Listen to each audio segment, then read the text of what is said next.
नमस्कार, India today में आपका बहुत बहुत स्वागत है। मेरा नाम है अंकित त्यागी। इस वक्त आप एनटीवी इंडिया के साथ हैं। बांग्लादेश में कुछ दिनों की शांति के बाद एक बार फिर से हिंसा भड़क उठी है।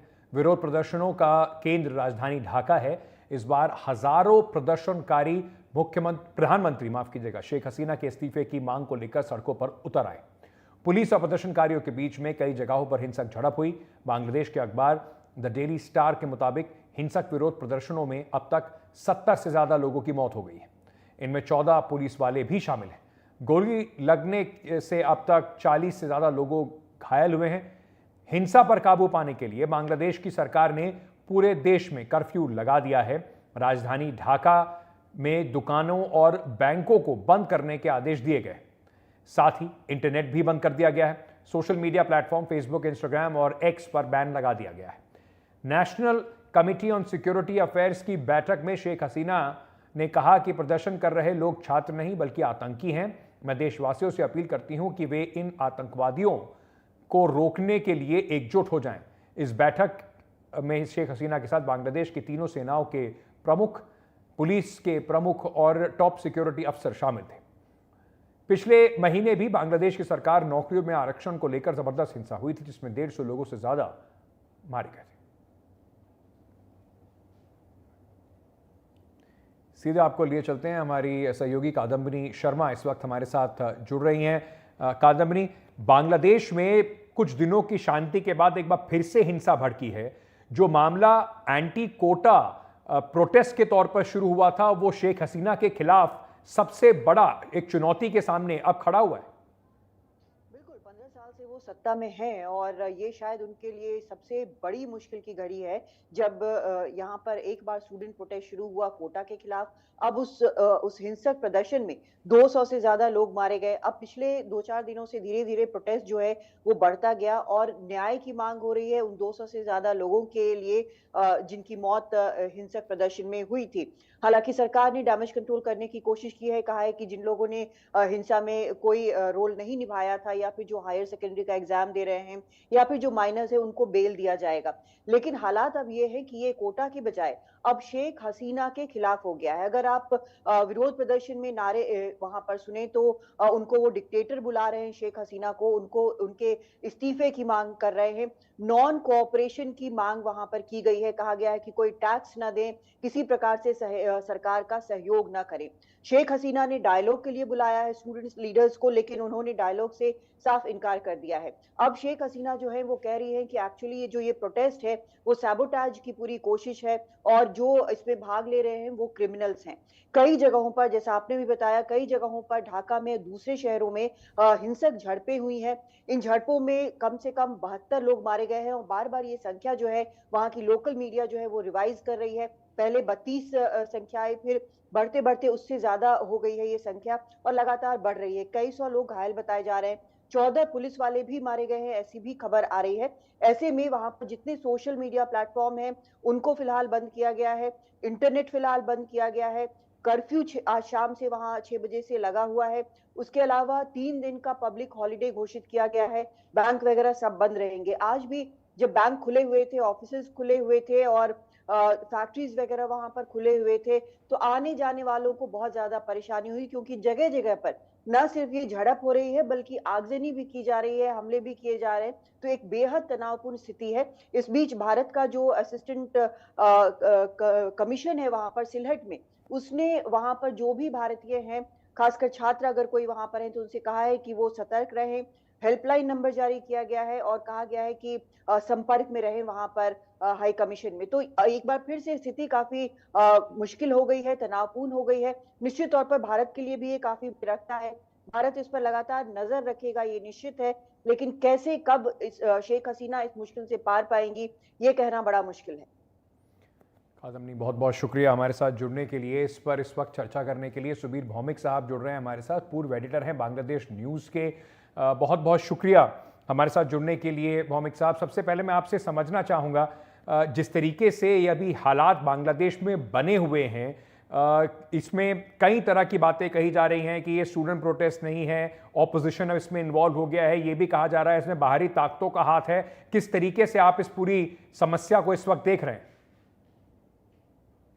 देखिए, ये जो आज हालत पैदा हुआ है इसके लिए ये जो सरकार का मिसमैनेजमेंट पूरी तरह से मैं जिम्मेदार मानता हूँ।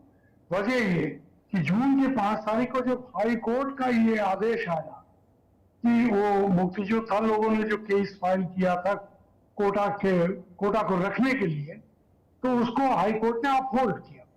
अब इसके थोड़ा बैकग्राउंड समझना चाहिए। 2018 में इस तरह के कोटा के खिलाफ बांग्लादेश में 56% कोटा था, उसमें 30% मुक्ति योद्धा के बच्चों के लिए, उनके डिसेंडेंट्स के लिए, तो ये बहुत हाई माना जा रहा था।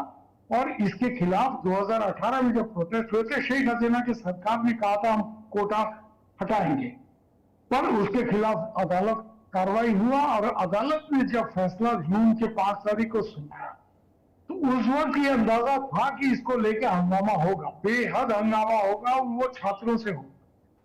पर सरकार को उस वक्त जो करना चाहिए था कि साहब हमने 2018 में कोटा के खिलाफ बात किया है, अभी हम फिर से अदालत में हाई कोर्ट में हुआ है ये फैसला, तो सुप्रीम कोर्ट में अपील करके, जो कि बाद में उन्होंने किया, पर बहुत देर करके किया। और इस बीच में उन्होंने जो स्टूडेंट्स उस वक्त प्रोटेस्ट कर रहे थे, उनको उन्होंने रजाकार के बच्चा बुला दिया, ये बोल दिया, मतलब जिससे बहुत ज्यादा तनाव बढ़ गया और लड़के लड़कियां रास्ते पे उतर आए।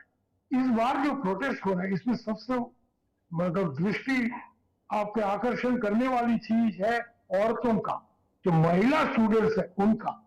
अब ये कहा जा रहा है कि इसमें ऑपोजिशन जुड़ चुका है, ऑपोजिशन को मौका मिलेगा तो ऑपोजिशन पे यार जुड़ेगा। हिंदुस्तान में भी ये होता है, तो वहां पर ऑपोजिशन को मौका नहीं मिल रहा था। शेख हसीना बहुत सालों से बनी हुई है, 15 साल उनका सत्ता में हो चुका है, तो ऑपोजिशन को मौका मिला है, ऑपोजिशन इसमें जुड़ा है। ये भी जरूर है कि जो छात्र थे वो लोग तो पीसफुल डेमोन्स्ट्रेशन कर रहे थे, पर उनके साथ कुछ ऐसे लोग भी इस मूवमेंट में जुड़ गए हैं जो कि हिंसा कर रहे हैं, यहाँ वहां आग लगा रहे हैं, जो कि BTV में जाके आग लगा रहे हैं, इधर उधर आग लगा रहे हैं। और खास तौर से आज जो हिंसा हुआ है इनायतपुर में, सिराजगंज, ये एक जंक्शन जगह है। ये सिराजगंज होते हुए ढाका से कोलकाता को ट्रेन आता है, याद रखिए। यहाँ पर इनायतपुर का जो थाना पे हमला हुआ और 14 पुलिस वालों को पीट के मारा गया, ये हम मानते हैं कि ये सिर्फ स्टूडेंट्स का कार्रवाई नहीं है, इसमें दूसरे लोग इन्वॉल्व हैं। तो ये एक मतलब मौका अपोजिशन को आपने दे दिया, और इसका वजह हम मानते हैं कि अवामी लीग बहुत साल सत्ता में रहने के बाद थोड़ा बहुत ये लोग ओवर कॉन्फिडेंट रहे हैं कि जो होगा संभाल लेंगे। कल भी देखिए शेख हसीना ने कहा हम बच्चों से बात करने को तैयार हैं जी। जो पार्टी सेक्रेटरी ओवैदुल कादिर, उन्होंने कहा हमारा जो स्टूडेंट विंग है छात्र लीग, वो हालत संभाल लेगा। और आज सुबह से छात्र लीग के लड़के कई जगह हथियार लेकर उतर आए हैं, तो उसका जो रिएक्शन हुआ अब ये संभाल नहीं पा रहे हैं। तो मैं समझता हूँ ये बहुत बड़ा मिसहैंडलिंग का केस है, और अभी हालत जहां पहुंच चुका है ये संभालना आसान नहीं होगा, क्योंकि फौज ने इसी बीच कह दिया है कि हम अपने बच्चों पे गोली नहीं चलाएंगे। आज retired former army chief Iqbal Karim Bhuiyan, जिसको सोल्जर जनरल माना जाता है, बहुत पॉपुलर जनरल रहे, उन्होंने कहा है रावा क्लब में मीटिंग करके कि ये एक्स सर्विसमैन लोगों का क्लब है, वहां पर मीटिंग करके कहा है उन्होंने क्लियरली कि किसी हालत में हमारा फौज एक इंस्टीट्यूशन है, ये में जो हुआ अपने बच्चों पे गोली चलाए, ये बांग्लादेश में नहीं होना चाहिए। ठीक है, तो अगर फौज ये कार्रवाई नहीं करता है और आज के बाद पुलिस डिमोरलाइज हो जाता है इस हमले से जो इनायतपुर के थाने में हुआ है, जी जी जी, तो शेख हसीना कैसे संभालेंगी? ये बांग्लादेश में कहते हैं ना अल्लाह भरोसा, बांग्ला में कहते हैं अल्लाह भरोसा। एक संक्षेप में आपसे जवाब चाहूंगा थोड़ा जल्दी में कि इसको देखते हुए, क्योंकि एक बड़ी विकट स्थिति है और इसका असर भारत पर भी पड़ सकता है। भारत ने जो वहां पर नागरिक रहते हैं उन्हें कहा है कि आप सतर्क रहिए। किस तरीके से भारत का रिस्पॉन्स आप देख रहे हैं और क्या भारत के पास ऑप्शंस हैं? देखिए, भारत के जो लड़के वहां पढ़ रहे थे इंजीनियरिंग, खासतौर से मेडिकल कॉलेजेस में, कश्मीर के काफी लड़के थे। मैं जानता हूं, मेरा जो BBC का फॉर्मर कॉलीग था उसका नेफ्यू वहां पर था, तो वो परेशान था। हमने वहां कॉन्टेक्ट करके ये तो वापस आए, स्टूडेंट्स वापस आए, और स्टूडेंट्स को काफी हंगामा भी झेलना पड़ा है। ऐसी बात नहीं है कभी महिला स्टूडेंट्स पर अत्याचार भी हुआ है, ये भी हम जानते हैं।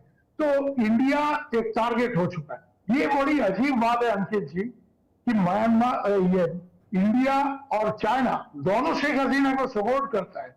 वहां चाइना का सपोर्ट लेके कोई बात नहीं करता है। वहां लोग मानते हैं कि शेख हसीना का सरकार जो है ये तानाशाही है और इसके लिए इंडिया जिम्मेदार है, तो इंडिया टारगेट हो रहा है। कुछ लोग आज इन्होंने ऐलान किया है कि इंडिया के साथ जो ट्रेन लाइन है उसको उखाड़ के फेंक दो। कुछ लोग ये भी करेंगे, तो इंडियन जो इंटरेस्ट है वो जरूर टारगेट होंगे। ये आंदोलन अगर इसी तरह से चलता रहा और अजीब तरीके से सोशल मीडिया में खबर फैल रहा है कि रॉ के जो इंडिया के खुफिया विभाग है उनके 100 लोग वहां घूम रहे हैं पिस्तौल के, बकवास है पूरा, हम जानते हैं। तो ये फैलाया जा रहा है क्योंकि ये मूवमेंट के बैकअप में जो सोशल मीडिया का इकोसिस्टम है जो कि आज से नहीं काफी सालों से वहां तैयार हुआ है ऑपोजिशन के जरिए, ये लोग भी इस तरह के अफवाहें फैला रहे हैं। और इसके चलते ये जरूर है कि जो इंडियंस के बिजनेस इंटरेस्ट हैं, बड़े बड़े प्रोजेक्ट्स में इंटरेस्ट है, पावर सप्लाई का इंटरेस्ट अदानी ग्रुप का, तो ये सब जो है अब बहुत ही तीखी निगाहों से भारत को बहुत बारीक निगाहों से इस पर नजर रखना पड़ेगा। नहीं तो यानी कि कहीं ना कहीं जो एंटी इंडिया सेंटिमेंट है उसको हवा देने की कोशिश इस पूरे प्रोटेस्ट के दौरान की जा रही है और उसको लेकर भारत को सतर्क रहना होगा। सर बहुत बहुत शुक्रिया इस पूरे मामले को बड़े आसानी से हमारे दर्शकों तक लाने के लिए, समझाने के लिए। आगे बढ़ते हैं और बात करते हैं बीएसपी अध्यक्ष मायावती की, जिन्होंने आज आरक्षण में कोटा के में जो सुप्रीम कोर्ट का जो फैसला आया है, आरक्षण में कोटे का फैसला, उसका विरोध किया। मायावती ने कहा है कि इस फैसले से वो सहमत नहीं है। सुप्रीम कोर्ट में केंद्र सरकार ने SC/ST कोटे में जो पक्ष को ठीक से नहीं रखा है, इसलिए केंद्र सरकार इस सत्र में कानून लेकर आए ताकि आरक्षण में छेड़छाड़ की गुंजाइश ना रहे। साथ ही मायावती ने यह भी कहा कि आरक्षण को न्यायपालिका के जरिए खत्म करने की कोशिश की जा रही है और इसमें केंद्र सरकार और कांग्रेस साथ साथ है।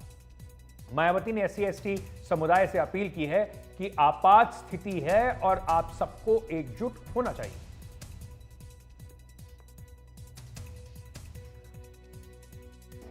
अनुसूचित जाति व जनजाति के लोगों को पुनः उप वर्गीकृत सब क्लासिफिकेशन अर्थात सब क्लासिफिकेशन किए जाने को मान्यता प्रदान की गई है, जिसको लेकर और भी बहुत सी बातें कही गई हैं। उनसे हमारी पार्टी कतई भी सहमत नहीं है। अब मैं माननीय सुप्रीम कोर्ट से भी ये पुरजोर अपील करती हूँ कि वह देश में SC व ST वर्गों के हितों में अपने 1 अगस्त व सन 2024 के दिए गए फैसले पर खुद ही पुनर्विचार करके इसमें मेरी इन सब बातों को खास ध्यान में रखते हुए जरूरी बदलाव लाएं। वो पूरा उन्होंने तो बल्कि इस मामले में वो ऐसी दलीलें रखते रहे कि जिससे माननीय सुप्रीम कोर्ट को ये फैसला देने में उनको और मदद मिल गई। चाहे तो कांग्रेस की ओर से वकील खड़े हुए हों या सरकार की ओर से खड़े हुए हों, इन्होंने एक प्रकार से माननीय सुप्रीम कोर्ट की मदद ही की है इस मामले में। तो इससे जाहिर हो जाता है कि इनकी इंटेंशन सही नहीं है और ये लोग SC और ST को जो रिजर्वेशन मिल रहा है इसको सीधा खुद ना खत्म करके माननीय कोर्ट के जरिए, जुडिशरी के जरिए ये इसको खत्म करना चाहते हैं और इसमें ये लोग काफी हद तक कामयाब भी हो गए हैं और हमारी पार्टी इसको लेकर बड़ी चिंतित है। वहीं हरियाणा के मुख्यमंत्री नायब सिंह सैनी ने एक हरियाणा चुनाव से पहले एक चुनावी दांव खेल दिया है। उन्होंने सभी फसलों पर MSP को खरीदने का ऐलान कर दिया है। नायब सिंह सैनी ने कहा कि किसान चाहे कोई भी फसल उगाते हो, उन्हें MSP का वास्तविक मूल्य मिलेगा। साथ ही उन्होंने कहा कि कांग्रेस का कोरा झूठ और MSP को लेकर बहकाने की राजनीति अब किसान भाइयों के सामने है। साथ ही मुख्यमंत्री सैनी ने किसानों का 133 करोड़ 55 लाख का कर्ज माफ करने का ऐलान भी कर दिया है।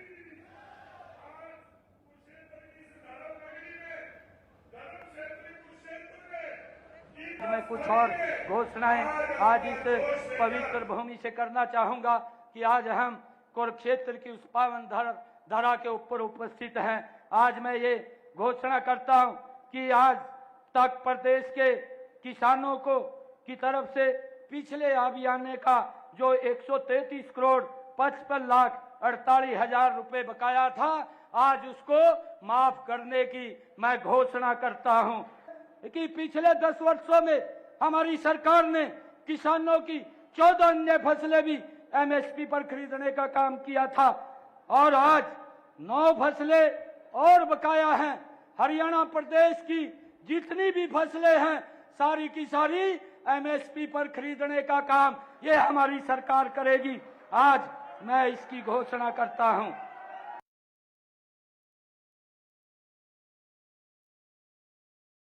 तो हरियाणा में सरकार एक बड़ा दांव खेलती हुई, उस पर पंजाब के मुख्यमंत्री क्या कह रहे हैं आपको सुनाते हैं।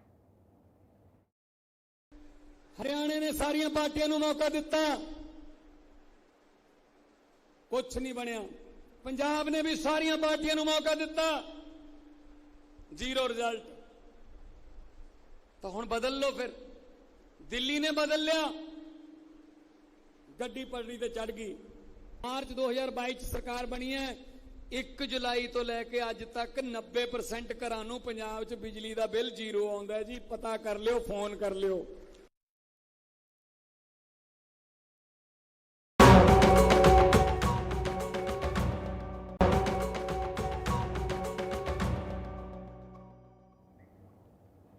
पेरिस ओलंपिक में भारतीय हॉकी टीम मेडल से अब सिर्फ एक जीत दूर है।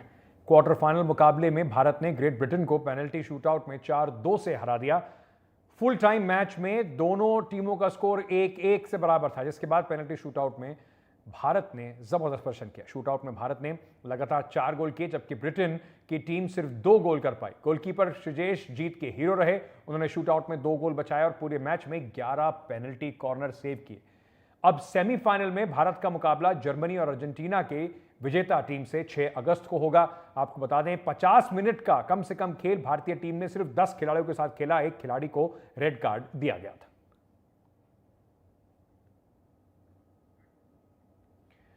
चलिए आपको इस पर कुछ रिएक्शन सुनवाते हैं।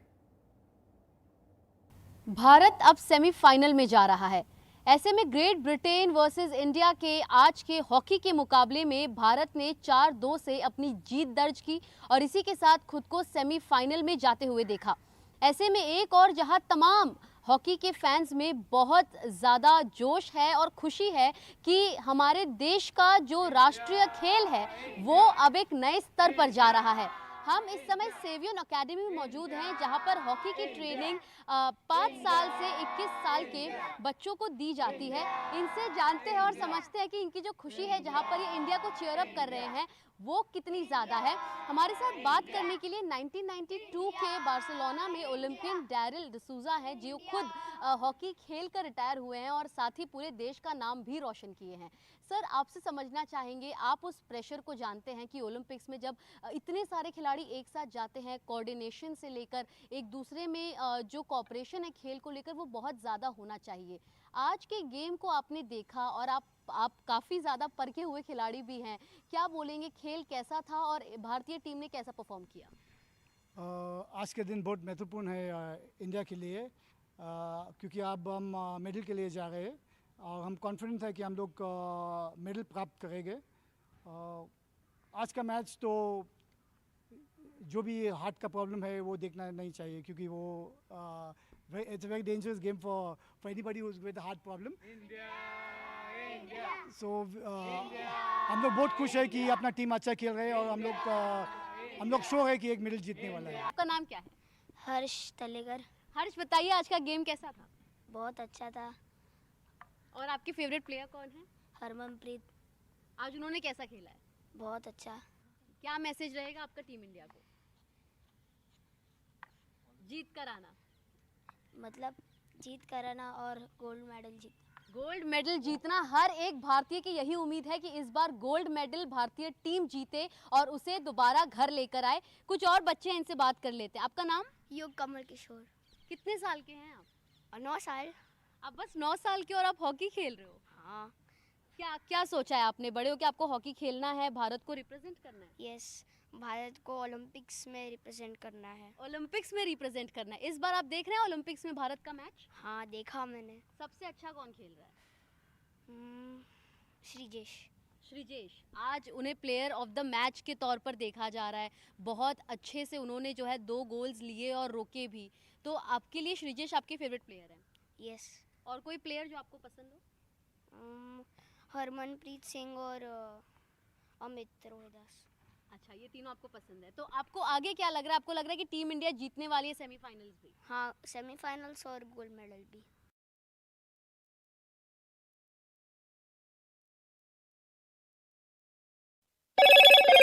Hello Moto.